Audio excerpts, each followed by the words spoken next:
restons convaincus que le développement du Sénégal et de l'Afrique est certes l'affaire des gouvernements, mais elle est aussi l'affaire des peuples et des citoyens africains. À ce titre, le secteur privé et la société civile ont un rôle très important à jouer. C'est la raison pour laquelle le président Macky Sall, personnellement, a apporté son soutien à l'organisation de cette conférence en y invitant les organisations communautaires, en particulier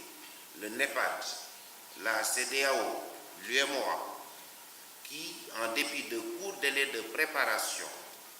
ont largement répondu à son appel. Nous partageons tous ici la conviction que le prochain sommet de Paris va marquer un tournant en ce qu'il intervient non seulement dans le contexte d'une prise de conscience des enjeux du changement climatique, mais aussi parce qu'il coïncide avec la mise en place de l'agenda post-2015 qui devrait nous conférer de nouvelles responsabilités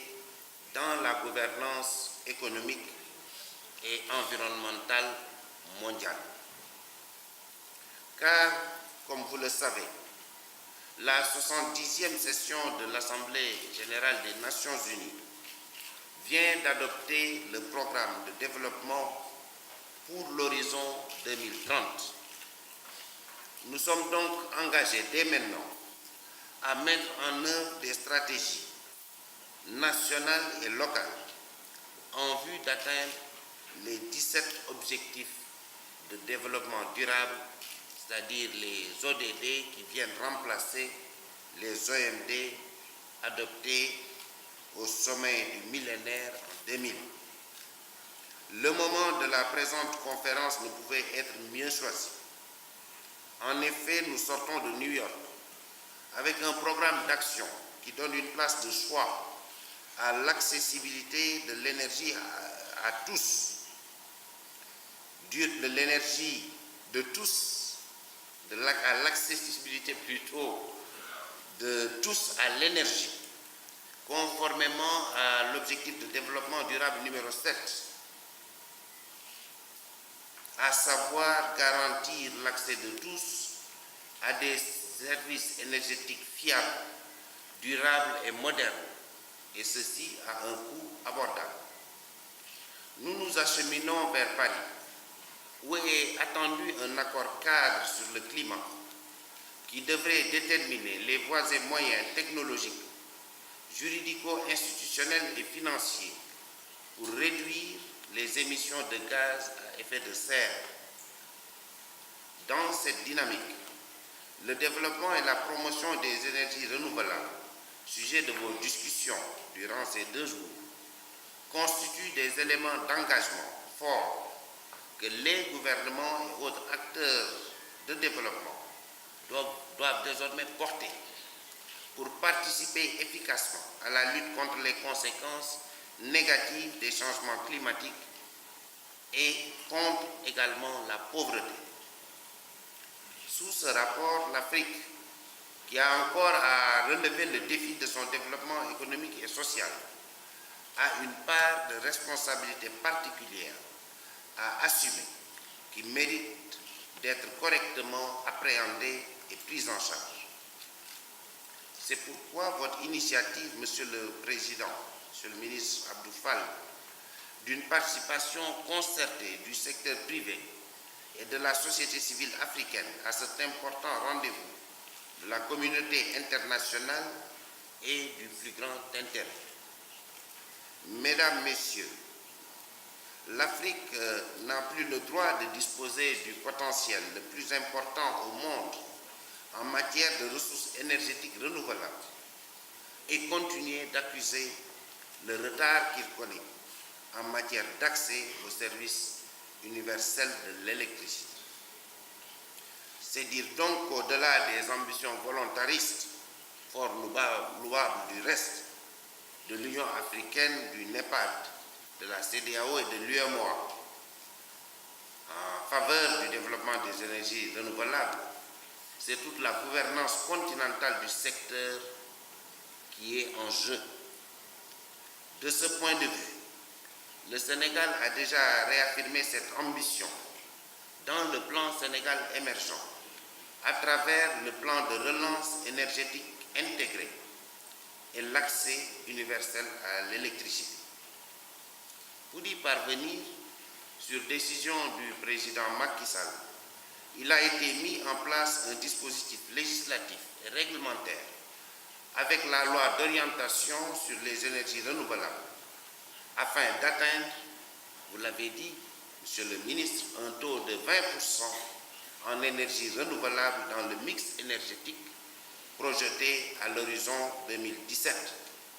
Et c'est cette loi d'orientation qui, justement, permet une meilleure implication du secteur privé, tant national qu'international. Et c'est dans ce cadre que, justement, même la société T-Énergie a signé un partenariat public-privé avec l'État du Sénégal. C'est ce cadre également qui complète notre dispositif d'implication du secteur privé. C'est ce cadre qui, au-delà de la production, permet aujourd'hui à la société Eiffage Énergie de faire une offre spontanée avec financement d'un montant extrêmement important, en centaines de milliards de francs CFA, pour justement participer à la modernisation du réseau de distribution à travers une nouvelle ligne de 125 kV qui pourrait être implantée dans le sud du pays. Une initiative que nous saluons. Mesdames, Messieurs, réussir le pari de l'indépendance énergétique, largement à la portée du continent africain, suppose une gouvernance de type nouveau, où l'ensemble des parties prenantes acceptent de changer de paradigme en privilégiant la concertation et le dialogue dans le cadre d'un partenariat qui laisse à chacun sa place dans la définition et la mise en œuvre des politiques. Je dirais même davantage qu'un changement de paradigme. Certains parlent d'un changement d'air, d'une nouvelle révolution industrielle, de la troisième révolution industrielle, qui pourrait être portée par les énergies renouvelables. Pour s'en convaincre, je pense, les écrits d'un futuriste comme Jeremy Rifkin sont très éloquents. Et je voudrais que, justement, Monsieur le Président, Messieurs les ministres, que cette conférence puisse également s'exprimer sur toutes ces nouvelles tendances, les smart grids dont on parle, les réseaux distribués, tout ce que portent réellement les énergies renouvelables en termes de rupture et d'inclusion sociale, les bâtiments intelligents. Notre volonté commune de conférer aux énergies renouvelables une part très importante dans notre mix énergétique doit se traduire par des efforts accrus de nos États et institutions communautaires dans la définition de cadres législatifs et réglementaires adaptés,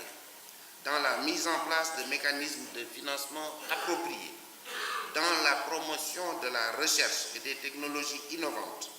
ainsi que dans la mise en place d'infrastructures de qualité. Messieurs les ministres, Mesdames, Messieurs, sur toutes ces questions majeures et d'actualité, vos contributions sont fort attendues. Je voudrais donc, avant de terminer, vous encourager à saisir l'occasion de cette rencontre de Dakar pour jeter les bases d'une structure de coordination et de concertation que le gouvernement du Sénégal s'attachera à soutenir comme interlocuteur des pouvoirs publics et des partenaires afin de garantir une écoute du secteur privé et de la société civile sur tous les défis à relever en matière de promotion des énergies renouvelables. Au nom du chef de l'État, le président Macky Sall, je déclare ouverte la conférence internationale sur environnement et indépendance énergétique, partenariat public-privé et société civile pour relever le défi du développement et de la promotion des énergies renouvelables en Afrique et je vous remercie de votre bienveillante attention.